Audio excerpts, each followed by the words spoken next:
సభకు నమస్కారం. ఈరోజు మన నేత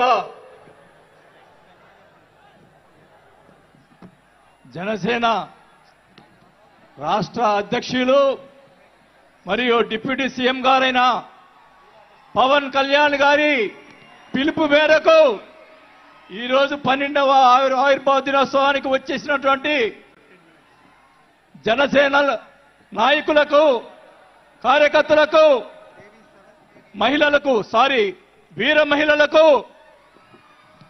ఇక్కడికి వచ్చినటువంటి వేదిక అలంకరించినటువంటి పెద్దలు, మంత్రివర్యులు మనోహర్ గారికి, అలాగే దుర్గేష్ గారికి, పెద్దలు, నన్ను పార్టీలో చేర్పించేదానికి ముందుకు నన్ను తీసుకొచ్చినటువంటి వ్యక్తి మా నాగబాబు గారికి, అలాగే వేదిక అలంకరించినటువంటి ఎంపీలకు, ఎమ్మెల్యేలకు, జనసేన నాయకులకు అందరికీ కూడా ముందుగా నమస్కారాలు తెలియజేసుకుంటా ఉన్నాం. మీరందరూ కూడా 12 ఆవిర్భావ దినోత్సవాలు జనసేనకు సంబంధించి అటెండ్ అయి ఉంటారు. కానీ నాకు ఇది మొదటిది. అసలు బాలినేని శ్రీనివాసరెడ్డి అనేవాడు వైసీపీ విడిపోయి బయటికి వస్తాడా అనుకొని చాలా మంది మాట్లాడినటువంటి పరిస్థితులు ఉన్నాయి. నాకు క్షమించండి కొద్దిగా, ఎందుకంటే మొదటిసారి కాబట్టి ఒక 5 నిమిషాలు తీసుకుంటాను. దయచేసి మనోహర్ గారు క్షమించాలని కోరుకుంటా ఉన్నా. మొదటిగా నాకు రాజకీయ భిక్ష పెట్టింది రాజశేఖర రెడ్డి గారు.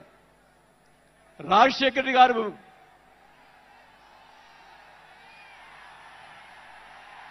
చెప్తాను, వినండి. నాకు రాజశేఖర రెడ్డి గారైనా ఎన్టీ రామారావు అయినా నాకు ఇష్టం. నేను దయచేసి వినాలా. నేను నిజాలు చెప్తాను, పిఠాపురం సాక్షిగా అన్ని నిజాలే చెప్తాను. వినాలా, నాకు జరిగిన విషయాలు కూడా చెప్తాను.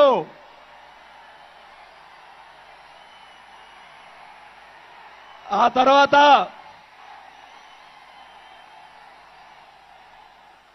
ఆయన జగన్మోహన్ రెడ్డి గారు పార్టీ పెడితే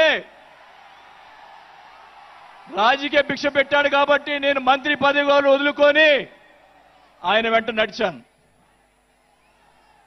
నేను 4 సంవత్సరాలు, మనోహర్ గారికి తెలుసు, 4 సంవత్సరాలు మంత్రి ఉంది నాకు. అయినా కానీ నాకు రాజకీయ భిక్ష పెట్టాడు కాబట్టి, మానవత్వం అనేది ఉంది కాబట్టి నేను ఆ రోజు ఆయనకి తలిచాను. కానీ ఏం జరిగింది, నాకు మంత్రి వదిలిపెడితే మంత్రి ఇచ్చి మంత్రి తీసేశాడు. అవన్నీ నేను కూడా బాధపడిన. నేను మంత్రి అనేది ఐ డోంట్ కేర్. ఆ రోజు 4 సంవత్సరాలకే వదిలిపెట్టాను. నేను ఒకటే చెప్తా ఉన్నా, మన వంశీ గారిని ఆయన చెప్పాడు కదా, ఈయన సినిమా యాక్టర్, ఆయన పేరేంటి, పోసాని మురళి గారు, వాళ్ళని అరెస్ట్ చేస్తే ఈయన పోయి, జగన్మోహన్ రెడ్డి గారు పోయి వాళ్ళని పరామర్శిస్తాడు. నేను ఒకటే చెప్తా ఉన్నా, రఘురామకృష్ణరాజు గారిని నిన్ను ఏదో మాట్లాడితే ఆయన లోపల పెట్టించి, కుదగొట్టించి, కాలు చేతులు ఎర్రగొట్టించి లోపల పెట్టించావే. 17 సంవత్సరాలు ముఖ్యమంత్రిగా చేసినటువంటి చంద్రబాబు నాయుడు గారి కుటుంబాన్ని, భార్య గురించి మాట్లాడితే వాళ్ళకి బాధ కలగదా అని అడుగుతా ఉన్నా. ఆ రోజే నేను ఖండించాను, నేను అసెంబ్లీలో ఆ రోజే. అలాగే మన నాయకుడు పవన్ కళ్యాణ్ గారు, ఆయన గురించి మాట్లాడావు, పోసాని మురళీకృష్ణ గారు. ఆయన కళ్ళైన చేస్తుంటే లక్షలాది మంది జన సైనికులు నీకు తుప్పుగా రాలగొట్టేవాళ్ళు. ఆయన మౌనం వహించారు. నేనైతే చెప్తా ఉన్నా, కుటుంబాన్ని అలా మాట్లాడారు కాబట్టి వాళ్ళని 9 నెలలు, ఇంకా 9 నెలల తర్వాత అరెస్ట్ చేశారు. నేనైతే గవర్నమెంట్ ఇచ్చిన మరుసటి రోజే లాఠీతో రాలగొట్టించి లోపల వేయించేవాడిని కూడా ఈ సభకు అర్థం చేసుకుంటా ఉన్నా. చేసినటువంటి దుర్మార్గాలు ఎక్కడ పోవు, దుర్మార్గాలు ఎక్కడ పోవు. ఒకటే చెప్తా ఉన్నా, నేను 5 సార్లు ఎమ్మెల్యే 2 సార్లు మంత్రి అయినా కూడా, నేను ప్రతిపక్షంలో ఉన్నప్పుడు కూడా మన నాయకుడు పవన్ కళ్యాణ్ గారు వైసీపీని ఒకరోజు అందరినీ తిడుతూ ఒక బాలినేని శ్రీనివాసరెడ్డి గారు లాంటి మంచి వాళ్ళు ఉన్నారని చెప్పి ఆ రోజు చెప్పిన రోజే నేను జనసేనలో చేరి ఉండాలి అని కూడా తెలియజేసుకుంటా ఉన్నా. ఆ రోజు చేరకపోవటం నా దౌర్భాగ్యం. నేను ఈరోజు చెప్తా ఉన్నా, స్పీచ్ 9 నెలలు అయిపోయిందమ్మా ఇవ్వటం, అందువల్ల గొంతు ఇది అయిపోయింది. దయచేసి నేను మీ పిఠాపురం సాక్షిగా నిజాలే చెప్తా ఉన్నా. గవర్నమెంట్ వచ్చిన తర్వాత చిన్న చిన్న కార్యకర్తల మీద కేసులు పెట్టి లోపలేశారు. వాళ్ళని కాదండి లోపలేయాల్సింది, కోట్లు సంపాదించున్నారు. వాళ్ళని ఇంకా లోపలేలా, అదే నా బాధ. స్కాములు చేస్తున్నారు, కార్యకర్తలు పట్టించుకోలేదు. కోట్లు సంపాదించి ఈరోజు రకరకాలుగా మాట్లాడుతూ ఉన్నారు. పవన్ కళ్యాణ్ గారి గురించి మొన్న మాట్లాడాడు జగన్మోహన్ రెడ్డి గారు. ఏదో కౌన్సిలర్ అన్నాడు, ఏదో అన్నాడు. అయ్యా జగన్మోహన్ రెడ్డి గారు, మీ నాన్న దయతోటి నువ్వు ముఖ్యమంత్రి అయ్యావు, మీ నాన్న అంత అడ్డు పెట్టుకొని. మా నాయకుడు ఇప్పుడు జనసేన నాయకుడు పవన్ కళ్యాణ్ గారు స్వశక్తితో ఈరోజు లక్షలాది మంది అభిమాన పాత్రులు అయ్యాడని గుర్తుపెట్టుకోవాలని కూడా తెలియజేసుకుంటా ఉన్నాం. మీ నాయనతోటి వెనక ఒకసారి ముఖ్యమంత్రి అయ్యావు, ఇంకా చూద్దాం. నేను ఒకటి కూడా చెప్తా ఉన్నా, నేను పవన్ కళ్యాణ్ గారిని కలిసినప్పుడు రాశారు చాలా మంది, కొన్ని పత్రికల్లో మీడియాలో రాశారు. ఏం రాశారు? బాలినేని గారు చాణక్యుడు, కూటమిని విడగొడతాడని చెప్పి కొన్ని పత్రికలు రాసినాయి. నేను అనుకున్నాను, నా వల్ల పవన్ కళ్యాణ్ గారికి ఏ ఇది రాకూడదు. నా ధ్యేయం, నా కోరికల్లా ఆయన పైకి ఎదగాలని తప్ప వేరే ఉద్దేశం లేదు. నేను ఆయన కలిసినప్పుడు ఒకటే అడిగా, అందరూ అనుకున్నారు ఎమ్మెల్సీ ఇచ్చి మినిస్టర్ ఇస్తారని చెప్పి కొన్ని ఇతర పత్రికలు రాశారు. నేను ఆయన ఏమీ అడగలేదు, ఒకటే అడిగా, సార్ మీతో నాకు సినిమాలు తీయాలని సార్ అని అన్నా. నా కోరిక అదే సార్. నేను 5 సార్లు ఎమ్మెల్యే అయ్యా, 2 సార్లు మంత్రి అయ్యా, చాలు నాకు ఇట్లాంటి బూతులు తిట్టే రాజకీయాలు మాకు వద్దు సార్, మీతోటి ప్రయాణం చేస్తా.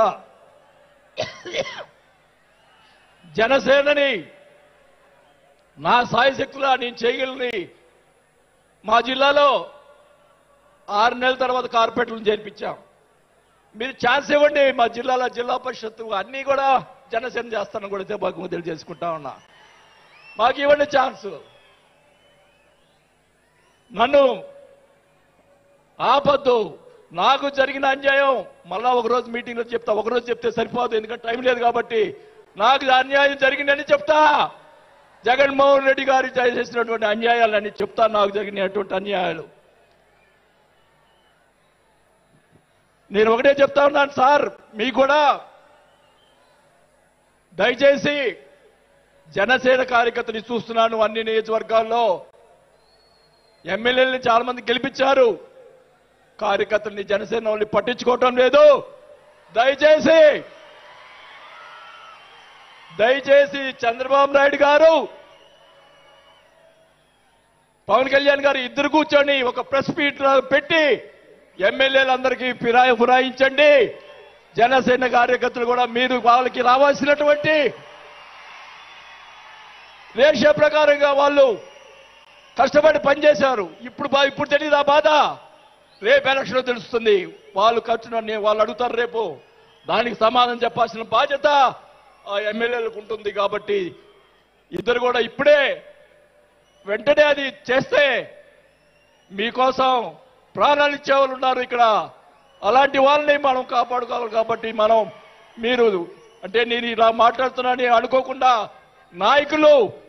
మన నాయకుడు బాగుండాలని కోరుకోవాలి. అలాగే అలాగే మీరు కూడా జన సైనికులు కూడా మీరు కూడా మీ పక్కన వాళ్ళని మంచిగా చూడండి.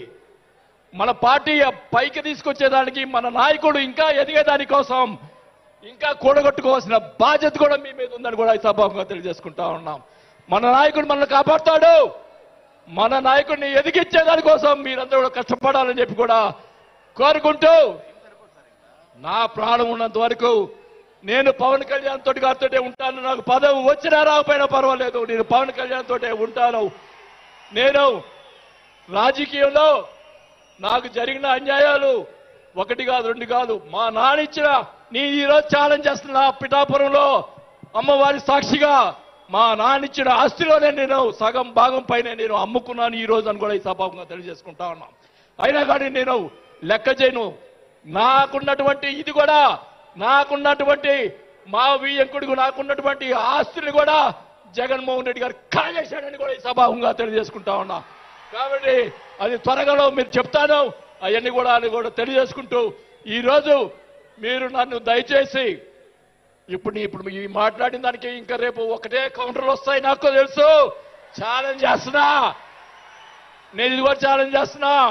చంద్రబాబు నాయుడు గారు కూడా అడుగుతా ఉన్నా, మొత్తం మొన్న జరిగినట్టు ఉన్నటువంటి ఎమ్మెల్యేలు అందరి మీద ఎంక్వైరీ నా మీద కూడా సహా ఎంక్వైరీ చేయండి.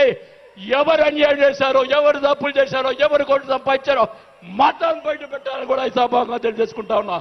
ఈ ఉక్రోషం, ఈ బాధ నాకు తెలుసు, మా కుటుంబానికి తెలుసు. మా కుటుంబం ఎంత ఇబ్బంది పడిందో నాకు తెలుసు. కాబట్టి పవన్ కళ్యాణ్ గారు ఆయన ప్రతిపక్షంలో ఉన్నప్పుడు కూడా బాల్యం లాంటి మంచి వాళ్ళు అని అన్నప్పుడే నాకు ఆ రోజు నేను చేరుండాల్సింది పవన్ కళ్యాణ్ గారిని.